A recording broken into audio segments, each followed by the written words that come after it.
que es un tipo de división celular, y la siguiente clase va a ser mitosis, que también es otro tipo de división celular. La importancia de la meiosis es que es un tipo de división celular que nos va a producir células haploides. Eso es muy importante.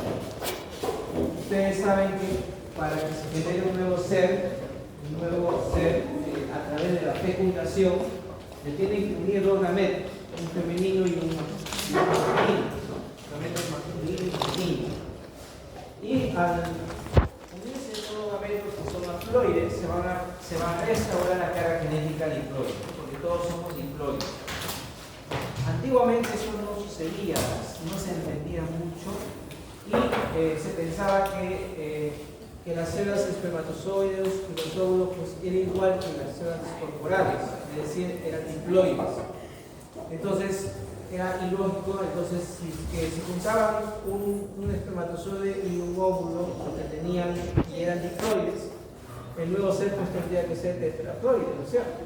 Y así sucesivamente, ¿no? Entonces esa era algo ilógico, que luego se descubrió justo con el uso del microscopio. El microscopio ayudó mucho en que podamos conocer que la meiosis es pues, un proceso muy importante, ¿no? Que permite que cada organismo que se produzcan de nuevo se restaure esa carga genética, ¿no? Eso es en primer lugar.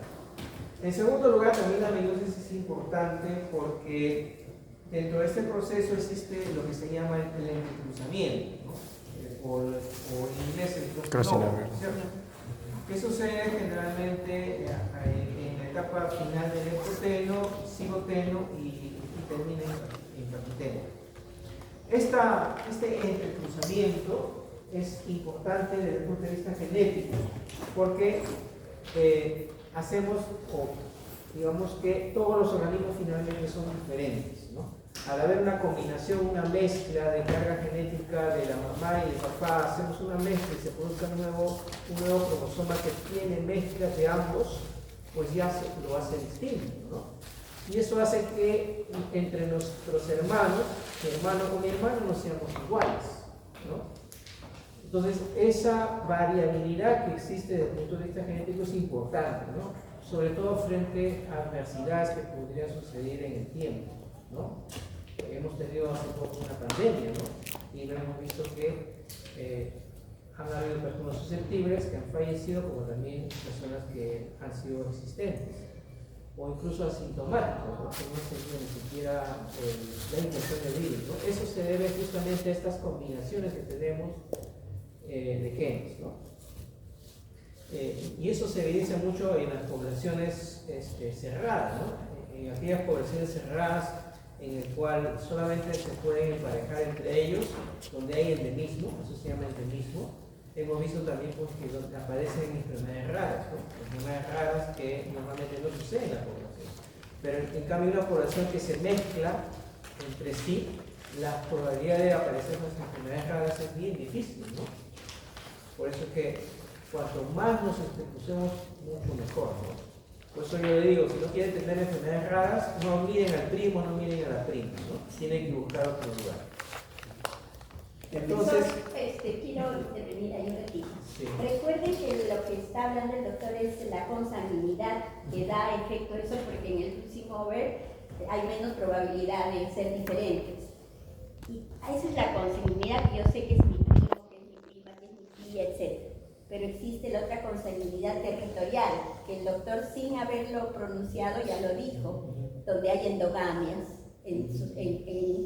como los judíos que se cierran entre ellos para no tener mezclas de genes. Entonces, en el futuro van a tener que decir, hay dos tipos de consanguinidad, la de la sangre que uno sabe que es y la territorial. Cuando hagan después que apliquen el conocimiento en todo lo que es heredogramas o árbol genealógico, van a decir de dónde son y pueden pescar lo que en primer lugar dijo el doctor. Dos tipos de consanguinidad, territorial y la reconocida sanguínea, ¿ya? Bien, entonces nosotros vamos a ver entonces acá en la meiosis vamos a reconocer diferentes fases y es lo que nosotros vamos a ver en los microscopios. Hay diferentes modelos para ver la meiosis. Eso va a depender de la mejor visualización que tengamos, ¿no? No todos los organismos nos ofrecen una buena visualización. Yo quisiera ver, por ejemplo, la espermatogénesis o la oogénesis en el microscopio, ¿no? Pues tendría, pues, qué sé yo, no sé, destirpar el ovario de una mujer y eso no se puede hacer. Tenemos que encontrar modelos, ¿no? Modelos para poder ver. Entonces, esos modelos los podemos encontrar tanto en plantas como en animales, en insectos, ¿no? que desarrollen meiosis, ¿no? El de la fotografía, si no me equivoco, el que tiene en su guía, me parece que es una meiosis de un grillo. Me da la impresión que esto es en un grillo. No estoy seguro, pero da la impresión por lo que sus cromosomas son bastante grandes, ¿no? También existen modelos viéndolos en maíz. Maíz también es un modelo para poder ver por qué motivo, porque sus cromosomas también son grandes. En cebolla, una característica de la cebolla es que sus cromosomas son grandes, de tal forma que se pueden ver muy bien en el microscopio. Podemos ver meiosis en cebolla. En el caso de ahora, que nosotros vamos a ver, es de una planta que se llama lirio. Es un tipo de lirio, ¿verdad? En el cual se han cosechado estambres que estaban en proceso de crecimiento y ahí se les ha fijado. Vamos a encontrar diferentes láminas porque no todas las fases las vamos a encontrar en un solo lugar, en una sola lámina. Va a depender de las probabilidades de encontrar qué fase.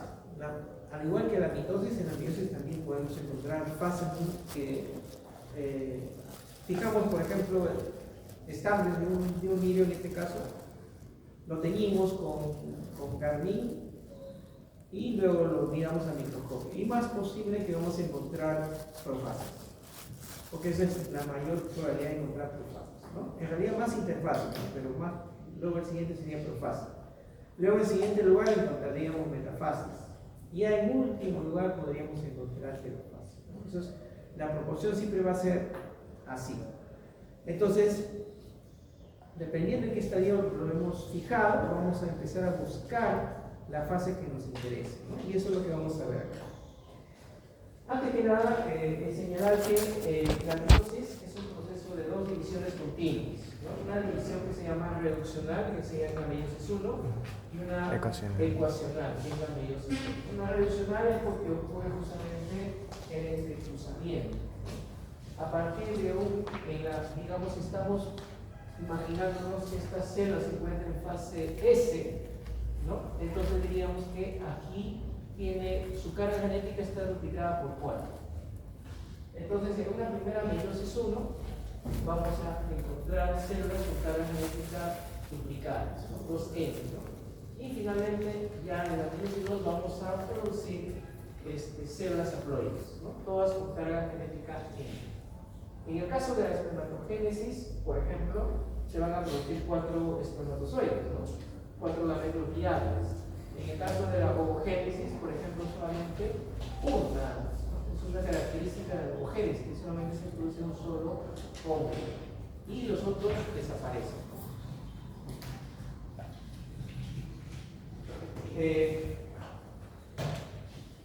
¿Qué más? Dado que la meiosis es un proceso largo, didácticamente se le ha dividido en varias fases, ¿no? Por ejemplo, en el caso de la fase 1, que es muy larga, se ha previsto dividirla en 5 fases, ¿no? Que es el estroteno, siloteno, patogeno, nitroteno y diacinesis. Y es lo que vamos a identificar en las microscopios. No toda la fase la vamos a encontrar, algunas porque son muy difíciles de encontrar por las probabilidades, como le dije, de que podríamos encontrar, y otras son mucho más rápidas. Y por otro lado también porque las láminas también son muy antiguas y con el tiempo se van perdiendo el color. O sea, perder el color va a ser más difícil de poder identificarlas, ¿no? Estas láminas, por ejemplo, han sido compradas, si no me equivoco, más o menos en 2011 o 2012 aproximadamente, y han sido compradas en la Facultad de Biología, por eso que conozco eso. En los últimos años ya no se ha comprado. Normalmente han sido donaciones de los mismos alumnos. Los mismos alumnos han donado esas láminas. Luego tenemos en las siguientes fases, que continúa después de la profase, sería la metafase 1, anafase 1 y telofase 1. Y luego viene una división, ¿no? División de la célula, que podríamos llamarle intercinesis. Hay una intercinesis, y si involucramos en la envoltura nuclear sería cariocinesis, ¿no? Que va a hacer que se separen las células. Pero cuando se separan las células siguen siendo diploides, estamos recién en meiosis 1. Entonces la siguiente fase, que es meiosis 2, ya vienen las mismas fases anteriores indicadas, ¿no? Va a haber una profase. En algunas especies hay una interfase intermedia que es casi imperceptible e inmediatamente viene la profase 2. Luego de la profase 2, donde viene la metafase 2, anafase 2 y termina con la telofase 2, ¿no? Eso es lo que vamos a ver acá. Acá vamos a ver ciertas características que deseamos que ustedes vean en el microscopio, porque la idea no es solo dibujar nada más, sino que ustedes imaginen qué puede verse en cada una de esas láminas.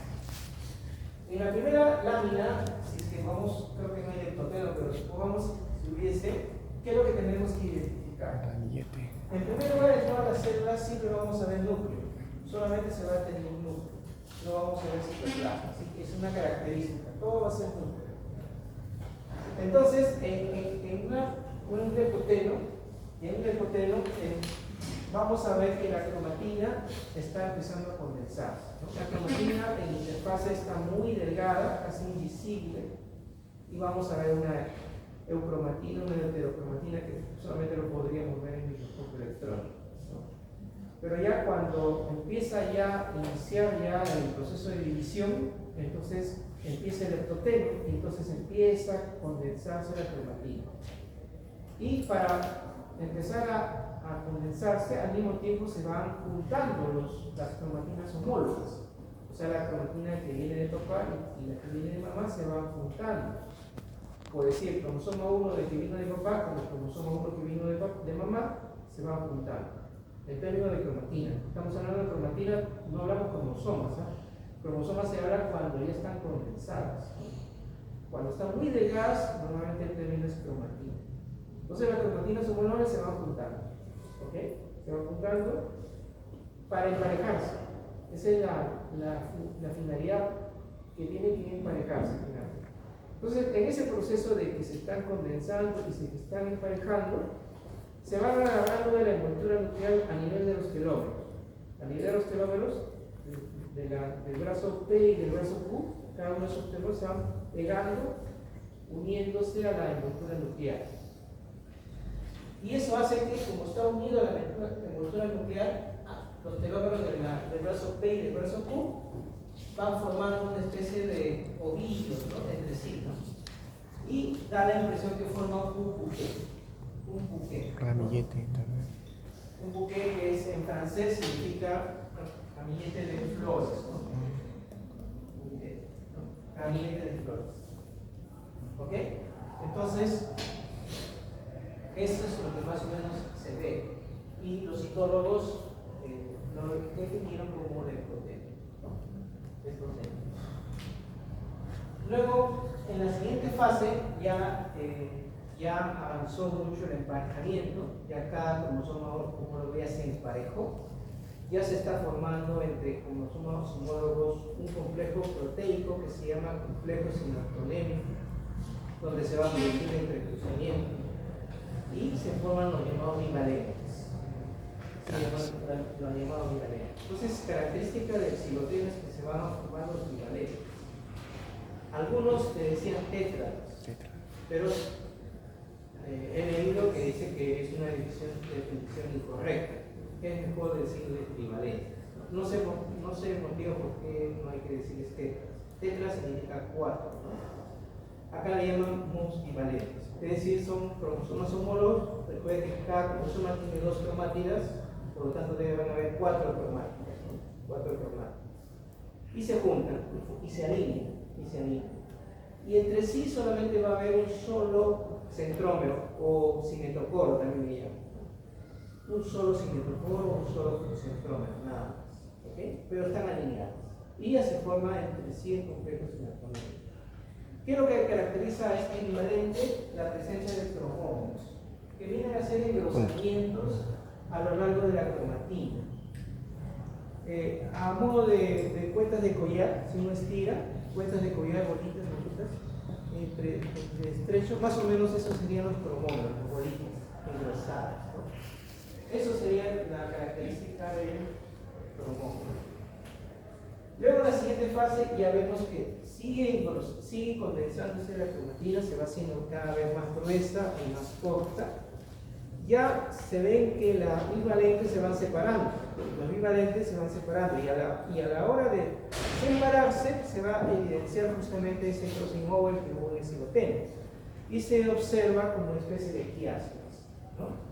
Entonces estos bivalentes se van separando y al separarse todavía no se despegan los de la zona donde hubo este cruzamiento, no se despega todavía, entonces se ve como que hay un cruce, ¿no? Una X, y eso se le llama quiasma, ¿no? Luego pasa a la siguiente, que es diproteno. La cromatina se sigue condensando, se sigue acortando más, y aquí ya vamos a ver más nítido varios quiasmas. Pueden contar quiasmas, inclusive ahí en algunas especies se pueden contar quiasmas. Pueden haber 10, 15 quiasmas, ¿no? Se puede ver esa cantidad. Pero la característica es que esta cromatina está mucho más compactada. Va a estar mucho más compactada. Y finalmente, en la diacinesis es cuando ya terminan de verse los quiasmas. Los quiasmas, cuando empiezan a separarse desde el centrómero hacia los telómeros.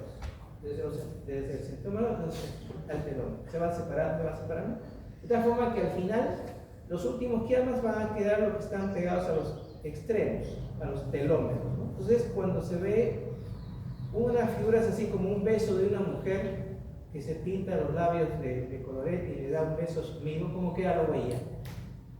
Un beso, ¿no? Una figura de un beso, ¿no? Más o menos algo así, ¿no? Para que recuerden qué caracteriza una diacinesis, ¿no? Una diacinesis, ¿no? Ya se están separados.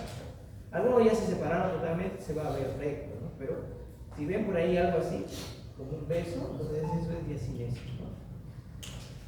Termina ahí entonces la profase 1 y pasa a la fase 2, donde ya los cromosomas ya totalmente condensados se alinean en el ecuador, en la placa ecuatorial, y vamos a ver, podrían verse, si fueran cromosomas muy grandes, se podrían ver incluso qué tipo de cromosoma es, ¿no? Puede ser metacéntrico, submetacéntrico, se podría ver eso, ¿no?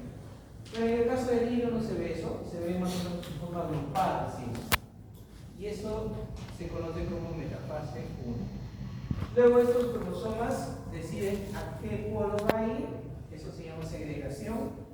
Entonces segregan los cromosomas y van a ir a cada uno de los polos. A eso se va a llamar la fase 1. Y luego, que cuando llegan a los polos, los cromosomas nuevamente vuelven a descondensarse, se van otra vez siendo más delgados, y eso se le conoce como heterofase. Entonces se va a ver la formación de la nuclear.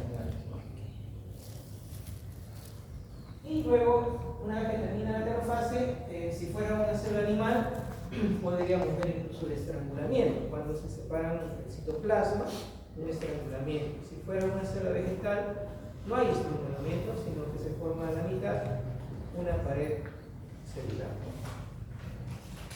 Terminado esa parte, empieza la meiosis 2 con la profase 2, ¿no? Donde nuevamente la envoltura nuclear se va a empezar a desaparecer.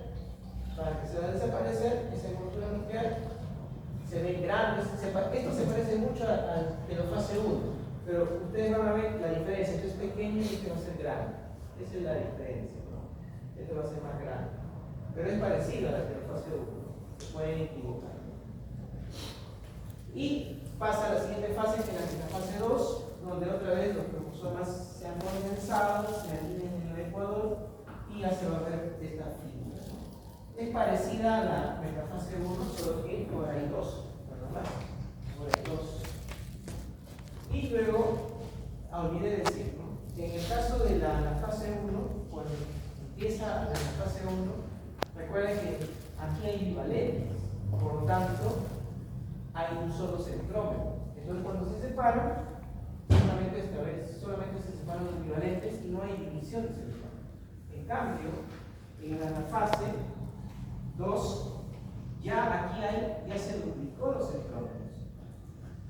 Ya hay 2 electrones. Entonces, cuando se empiezan a separarse los cromosomas y se están separando, ya son las cromatinas, porque cada cromatina ya tiene sus propios electrones. Esa es una diferencia entre la fase 1 con la fase 2. Y finalmente, vuelve de la fase 2, donde nuevamente se empieza a descondensar los cromosomas, empiezan a hacer filamentos y se empieza a formar de nuevo la envoltura nuclear.